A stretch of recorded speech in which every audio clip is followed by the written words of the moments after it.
வணக்கம் நண்பர்களே, இது உங்கள் ரெஸ்லிங் கிங் தமிழ். நான் உங்கள் ரகுமான். ட்ரிபிள் ஹெச் பார்த்தீங்கன்னா டபிள்யூபிள்யூடைய ஹையர் டேலண்டி ப்ரெசன்ஸை நிறைய பேர் ரிலீஸ் பண்ணிகிட்டு இருக்காரு.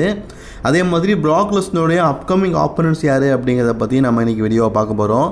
கண்டிப்பாக இந்த வீடியோ உங்களுக்கு இன்ட்ரெஸ்டிங்காக இருக்கும். மறக்காமல் ஃபஸ்ட் டைம் சேனலுக்கு வந்திருக்கோங்க சப்ஸ்கிரைப் பண்ணிக்கோங்க. பெல் ஐக்கானை கிளிக் பண்ண மூலிமா தினமும் ஒரு ரெஸ்லிங் செய்திகளை தமிழ் மொழியில் தெரிஞ்சுக்கோங்க. டபிள்யூபிள்யூடைய மிகப்பெரிய பொறுப்பில், அதாவது ஹையர் ஹட்டாலிட்டி பொறுப்பில் இருக்கிறவர் தான் ட்ரிபிள் ஹெச். அவர் எடுக்கிற முடிவே பார்த்திங்கன்னா இப்போ கடைசி முடிவாக இருக்குது.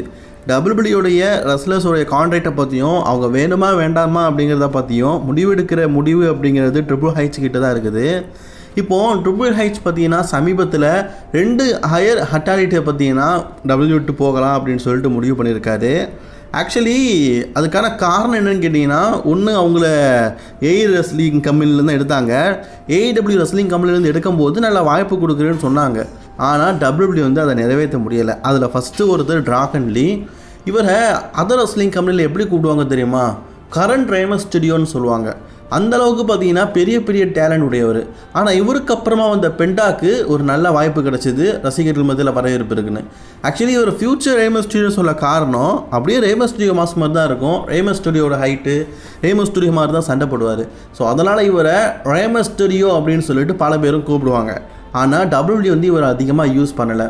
இவர் டபிள்யூபிள்யூக்கு வரும்போது பார்த்தீங்கன்னா டேரக்ட்லி என்எக்ஸ்டிக்கு தான் வந்தார். டபிள்யூபிள்யூ தான் என்எக்ஸ்டி கூட்டிகிட்டு வந்து அங்கே பல நாட்கள் சண்டை போட வச்சு நார்த் அமெரிக்கன் சாம்பியன் ஆகி அதுக்கப்புறமா தான் பார்த்தீங்கன்னா மெயின் ராஸ்டருக்கு எல்டபிள்யூ டீம் மூலியமாக கூட்டிகிட்டு வந்தாங்க. ஸோ எல்டபிள்யூ டீம் மூலியமாக டபிள்யூபிள்யூக்கு வந்தவர் தான் இந்த ட்ராகன் லீ. ட்ராகன் லீ அப்படிங்கிற பேரை வச்சுருக்கனாலையா என்னன்னு தெரில, ஒன்றுமே பார்த்தீங்கன்னா டபிள்யூபிள்யூ கொடுக்கல. மெயின் ராஸ்டருக்கு வந்ததுக்கப்புறமா ஒரு டைட்டில் ஆப்பர்ச்சுனிட்டி சொல்லணும்ல, அந்த மாதிரி எதுவுமே கொடுக்கல. இந்த எல்டபிள்யூ டீமில் சும்மா வெட்டியாக இருக்கணும் அப்படிங்கிற வேலையை மட்டும் தான் கொடுத்தாங்க. கொஞ்ச நாள் போச்சு, கிட்டத்தட்ட பார்த்தீங்கன்னா அவருடைய கான்ட்ராக்ட் டபிள்யூபிள்யூவில் 2 வருஷம் போட்டிருந்தார். அந்த 2 வருஷம் பார்த்தீங்கன்னா இந்த மாதத்தோட முடியுது, இந்த செப்டம்பர் மாதத்தோட முடியுது. 10வது மாதத்துலேருந்து டபிள்யூபிள்யூக்கும் இவருக்கு எந்த விதமான சம்மந்தமும் இல்லை. டபிள்யூபிள்யூ தரப்புலேருந்து பார்த்தீங்கன்னா ட்ராகன் லீ கிட்ட அப்ரோச் பண்ண கூட வரலையாம். அதாவது உங்கள் கான்ட்ராக்டை ரினியூ பண்ணுங்க வைங்கன்னு. ஸோ ட்ரிபிள் ஹெச்சும் பார்த்தீங்கன்னா வரலையாம். ஸோ அதனால் இவர் டபிள்யூபிள்யூ போக போகிறாரு. ட்ராகன் லீ டபிள்யூபிள்யூவில் கான்ட்ராக்ட் அவரும் ரீனியூ பண்ணலை. டபிள்யூபிள்யூ நீங்கள் டபிள்யூபிள்யூ இருக்கிறீங்களா, நீங்கள் கான்ட்ராக்ட் சைனிங் பண்ணுறீங்களா அப்படின்னு கேட்கவும் இல்லையா. ஏன்னா டபிள்யூபிள்யூக்கும் ட்ராகன் லீ மேலே இன்ட்ரெஸ்ட் இல்லை, சும்மா தான் வச்சுருக்கோன்னு தெரிஞ்சுட்டு. அதே மாதிரி ட்ராகன் லீக்கும் இந்த ரெஸ்லிங் கம்பெனி பிடிக்கலை. ட்ரிபிள் ஏ ரெஸ்லிங் கம்பெனியில் அப்படி இருந்தவர் கூடிய சீக்கிரம் ட்ரிபிள் ஏஏ இந்த ட்ரிபிள் ஏஜ் வாங்கிவிடார் போல இருக்குது, அப்படி இருக்குது. ஸோ அதனால் பார்த்தீங்கன்னா இவர் ரிலீஸ் பண்ணலாம் அப்படின்னு சொல்லிட்டு முடிவு பண்ணிட்டாங்க. அதே மாதிரி ஆண்ட்ராய்டே உங்களுக்கு தெரியும்னு நினைக்கிறேன். ஆண்ட்ராய்டே ரிலீஸ் பண்ணதுக்கு முக்கிய காரணம் ஃபோர்ஸ் நிறைய இருந்திருக்குது. டபிள்யூடிக்கு ஆண்ட்ராய்டே வரும்போது பார்த்தீங்கன்னா பெரிய வாய்ப்பு கொடுக்குறோம் அப்படின்னு சொல்லிட்டு தான் கூட்டிகிட்டு வந்தாங்க. ஆனால் சொன்னதை செஞ்சாங்களான்னு கேட்டிங்கன்னா கண்டிப்பாக இல்லை.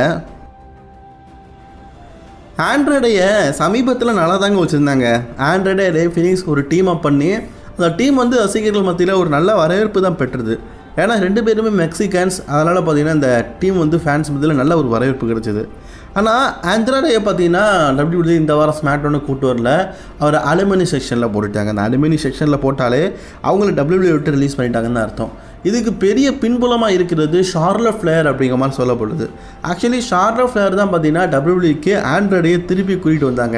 என் ஹஸ்பண்டுக்கு வாய்ப்பு கொடுங்க அப்படின்னு சொல்லிட்டு. அப்போது ஹஸ்பண்டாக இருந்தார், கொஞ்ச நாளில் சஸ்பெண்ட் ஆகிட்டாரே. ஆமாங்க, ஷார்லட் ஃப்ளேர் பார்த்தீங்கன்னா ஆண்ட்ராய்டை கல்யாணம் பண்ண ஒரு 6 மாதத்துலேயே பார்த்தீங்கன்னா இவன் வாழ்க்கை பிடிக்கலன்னு சொல்லிட்டு டிவோர்ஸ் பண்ணிட்டாங்க. ஆக்சுவலி என்ன தெரியுமா கூத்து, இவங்க கிட்டத்தட்ட 2017லேருந்தே லவ் பண்ணுறாங்க. 18, 19, 20, 21, 22லேருந்து 23, 24, 2024 வரைக்கும் கிட்டத்தட்ட ஒரு 8 வருஷம் பார்த்தீங்கன்னா 2 பேரும் ஒரே வீட்டில் கல்யாணம் பண்ணாமல் குடுத்தனம் பண்ணிட்டு தான் இருந்திருக்காங்க. அப்போ அவங்களுக்கு அந்த சண்டை வரல. கல்யாணம் பண்ணதுக்கப்புறமா 6 மாதத்தில் சண்டை வந்ததில் இவங்க டிவோர்ஸ் பண்ணிட்டாங்க. என்னத்தை சொல்ல. ஸோ அந்த ஃபோர்ஸ் பார்த்தீங்கன்னா இப்போ ஷார்லட் ஃப்ளேர் தான் டபிள்யூபிள்யூ பெரிய மெயின் ஆளாக இருக்காங்க. ஸோ அந்த ஃபோர்ஸ் அப்படிங்கிறது இருக்கும்ல, ஸோ அந்த ஃபோர்ஸில் ஆண்ட்ராய்டே பார்த்தீங்கன்னா அவங்க வந்து ரீசைனிங் பண்ண விடலை அப்படிங்கிற மாதிரிலாம் சில செய்திகள் இருக்குது. எனக்கு தெரிஞ்சு மேபி இருக்க வாய்ப்பு இருக்குது. ஏன்னா அது ட்ரிபிள் ஹெச் வளர்த்து விட்ட ஒரு ஆள் அப்படின்னு கேட்டிங்கன்னா அது ஷார்லட் ஃப்ளேர். ஸோ ஆண்ட்ராய்டே மட்டம் தட்டி இதனால் பார்த்தீங்கன்னா டபிள்யூபிள்யூ வெளியே அனுப்பிட்டாங்க.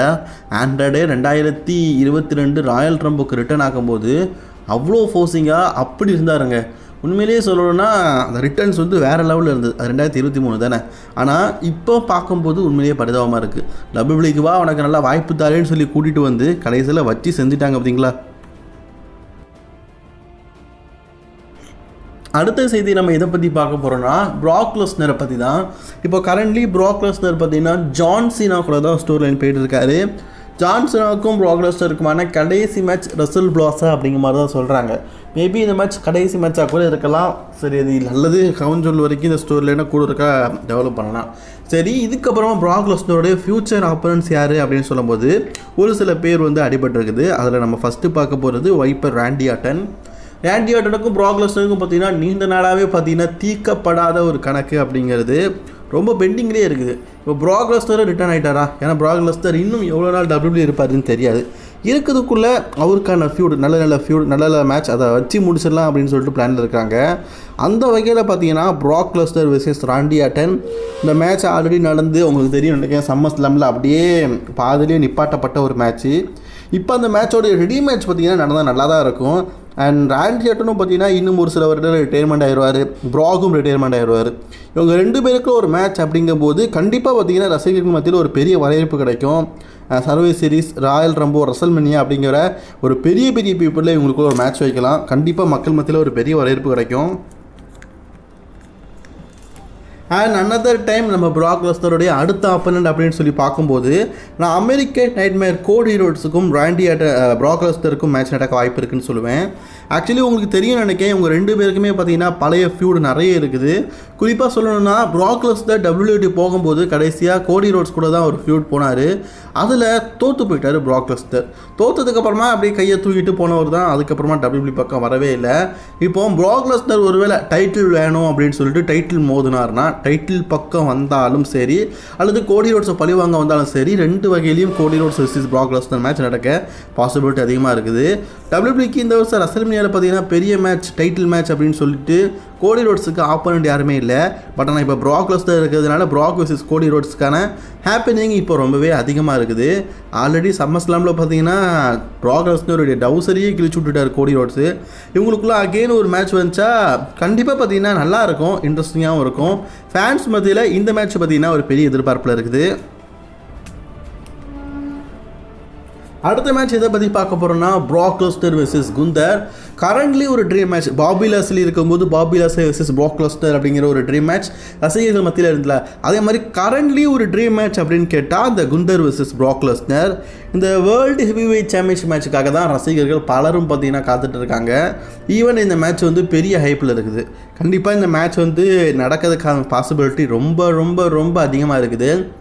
ஏன்னா ப்ராக் லெஸ்னர் இதுக்கு முன்னாடி WWE போகும்போது கண்டிப்பாக ப்ராக் லெஸ்னருக்கும் குந்தருக்கும் மேட்ச் நடக்கணும் அப்படிங்கிற மாதிரி நினச்சாங்க. ஆனால் அந்த நேரத்தில் WWE தான் நடத்தாமல் விட்டாங்க. இப்போது 2 பேருமே பார்த்தீங்கன்னா பவர்ஃபுல் ரெஸ்லராக தான் இருக்கிறாங்க. 2 பேருமே WWE தான் இருக்கிறாங்க. அந்த நேரத்தில் Gunder versus Prague Lesnar match நடந்தால் நல்லாயிருக்கும். அண்ட் நாமளும் பார்த்தீங்கன்னா ரொம்ப வருஷமாகவே பார்த்தீங்கன்னா குந்தருக்கும் ப்ராக் லெஸ்னருக்கும் மேட்ச் நடக்காதான்னு சொல்லிட்டு பல நாட்களாக இயங்கிட்டு இருக்கோம். இது உண்மையிலேயே பார்த்தீங்கன்னா கரெக்டான டைம். இந்த டைமில் ப்ராக்குக்கும் குந்தருக்கும் ஒரு மேட்ச் நடந்ததுன்னா கண்டிப்பாக பார்த்தீங்கன்னா அது வேறு லெவலில் இருக்கும். எனிவோன் நீங்கள் யாராவது ப்ராக் லெஸ்னருக்கும் குந்தருக்குமான மேட்சை எதிர்பார்க்குறீங்களா அப்படிங்கிறத மறக்காமல் கமெண்ட் பாக்ஸில் கமெண்ட் பண்ணிக்கோங்க. சரி, கடைசியாக நம்ம யாரை பற்றி பார்க்க போகிறோம் அப்படின்னு கேட்டிங்கன்னா